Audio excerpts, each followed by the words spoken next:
Me surge aquí, Álvaro, preguntarte qué ejercicios, hagamos un desglose, ¿no? Que Vale. sí para ti son eficientes y cuáles son no eficientes que tú veas que la gente hace recurrentemente en el Vale. gimnasio. Por ejemplo, ejercicios que para mí sean eficientes.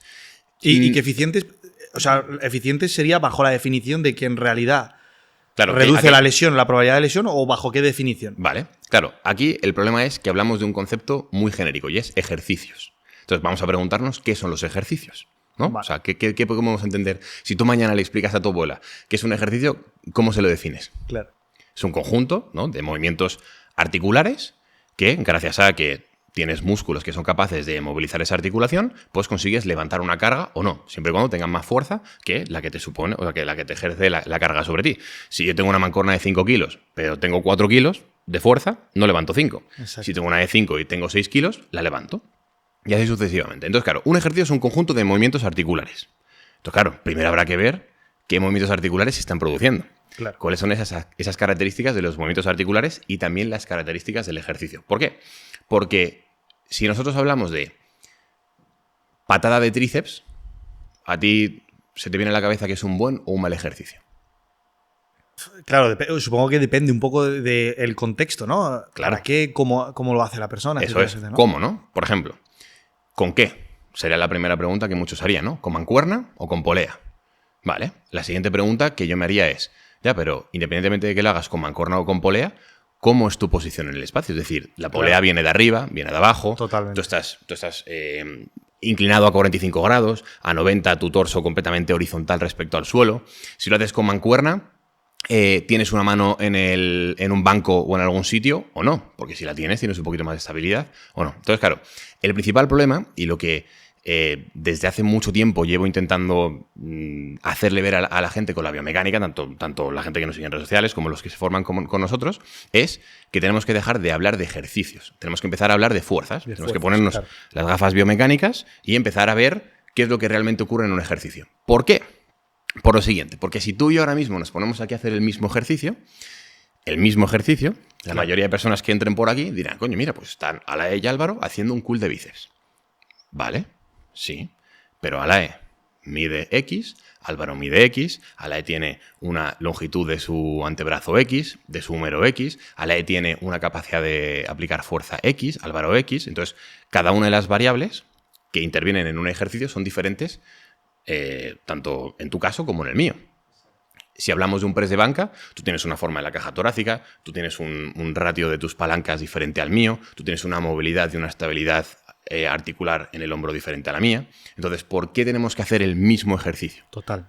Entonces, esa es la diferencia entre los entrenadores, que lo que hacen, o sea, a lo que yo llamo coleccionista de ejercicios, y es una persona que tiene un listado, y entonces dice, a ver, fulano, día 1, remo gironda. Y entonces me le mete a hacer el remo gironda como se supone que hay que hacer el remo gironda. Pero claro, mi pregunta es la siguiente. ¿Le dices que haga remo gironda de la misma forma al fulano de 18 años o al fulano de 45 con objetivos diferentes, con estructuras diferentes? Entonces no eres un entrenador, eres un coleccionista de ejercicios. Esa es la principal diferencia. Claro. Esto se puede ver quizás un poco más claramente para la sentadilla, ¿no? El ejercicio de la 100%. sentadilla. Claro. Yo, por mis cadenas, por mi estructura, yo me hago una sentadilla y yo noto cualquier grupo muscular, o sea, hasta las orejas, tío, pero Claro. en los cuádriceps no los noto prácticamente nada. Totalmente.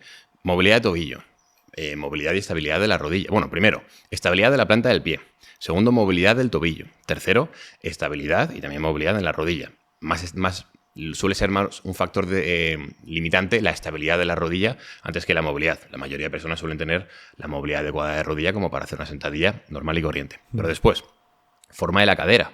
Depende de muchas cosas. Depende de dónde esté tu acetábulo, que es el huequecito donde se inserta la cabeza del fémur. Depende de la inclinación del cuello del fémur, depende del grado de rotación digamos, del propio fémur. O sea, depende de tantas cosas que decirle a una persona, o sea, coger en una clase grupal y decirles a todos hacer sentadilla con los pies mirando hacia un sitio, a todos, es jugar a la ruleta rusa. Es coger y decir, vale, tengo 10 personas, pues hay un tanto por ciento de probabilidad de que uno se me rompa. Con la misma directriz, porque por mucho que yo piense que es la directriz adecuada, siempre va a haber alguien que se quede fuera de esa.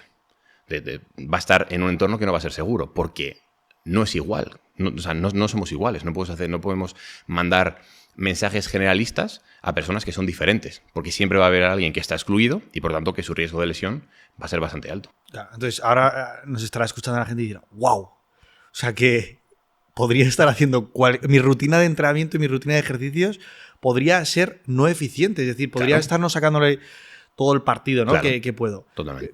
¿Qué tendría que tener una persona en cuenta para saber que le está sacando ese partido a los ejercicios que está haciendo en el gimnasio? Vale. Lo primero, tu cuerpo es bastante listo a nivel de sensaciones. Es decir, tu cuerpo está pensado por y para sobrevivir. Si te duele la rodilla haciendo un ejercicio, lo más probable es que haya dos contextos. Uno, tu rodilla no está preparada para ese ejercicio, o digamos que claro, cuando hablamos de ejercicios que, como te digo antes, ¿no? Tiene tantas variables, tantas características, que es muy complicado decir una u otra. Puede ser la profundidad, puede ser la profundidad de la sentadilla, puede ser la estabilidad que tengas en la propia sentadilla, puede ser la cantidad de peso que le estés metiendo. Entonces, normalmente suele ser o porque tú no estás preparado para eso, o porque el contexto para el que se supone que sí que estás preparado, le estés metiendo demasiada carga para la que no estás preparada. Es decir, yo puedo estar preparado para hacer una sentadilla, pero meterle 10 kilos más de lo que mi rodilla aguanta. Entonces la sentadilla, check, pero la carga no está, no es adecuada.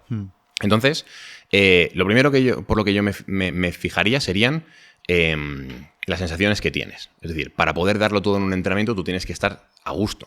Tienes que estar pendiente de poder darlo todo. Si estás más pendiente de que te duele algo, lo más probable es que eso sea la principal señal de que no estás teniendo un entrenamiento efectivo. ¿Qué más cosillas podríamos tener en cuenta? La progresión de cargas. Es decir, cuando hablamos, por ejemplo, de un entrenamiento por y para hipertrofia, la hipertrofia es una consecuencia del entrenamiento de la fuerza. Es decir, tú no puedes tú no puedes hacer un entrenamiento de hipertrofia. Entonces, es un entrenamiento de fuerza que genera hipertrofia. Son dos conceptos diferentes. Total. Entonces, si tú llevas durante mucho tiempo sin progresar en cargas, no significa que no estés ganando masa muscular. Se puede, obviamente, hay formas de ganar masa muscular sin tener que hacerte más fuerte, pero en líneas generales, si tú eres más fuerte, es una señal de que 100% estarás dándole motivos a tus músculos para que crezcan más. Porque, como te digo, va a ser una consecuencia. Un halterófilo no quiere estar fuerte, o sea, no quiere estar grande, pero tiene unos músculos descomunales porque ha generado unos niveles de fuerza que han hecho que sus músculos se tengan que adaptar a eso. Entonces, un halterófilo puede salir a competir en culturismo y se follaría a más de la mitad de lo que salían a competir en culturismo y no era su objetivo. Pero, como es una consecuencia, pues está fortísimo, ¿vale? Está muy grande. Entonces, eso sería dos de las cosas que si el 90%, o sea, si tienes eso seguro, lo más probable es que ese sistema de entrenamiento lo puedas mantener durante mucho tiempo. Estar a gusto, no tener molestias. Obviamente, si sabes de biomecánica, pues vas a encontrar el camino más corto para saber cuál es el mejor ejercicio para ti, cómo deberías colocar la mancuerna, el codo, el hombro, lo que sea, cómo adaptar todo ese contexto mecánico para que estés seguro. Si no tienes esos conocimientos, pues entonces guíate por, oye, pues voy a ir probando. Pues en vez de inclinar el banco a 45, si veo que me duele el hombro, pues voy a inclinarlo a 30. Veo que no me duele. Vale, genial. Pues venga, pues ahora voy a intentar meter un poquito más de peso. Hostia, pues me duele a partir de 30 kilos con las mancuernas. Vale, pues venga, pues intenta mantenerte en 25 y hacer otras estrategias. Pues yo que sé, baja un poquito más lento, por ejemplo. Total. Ese tipo de cosas.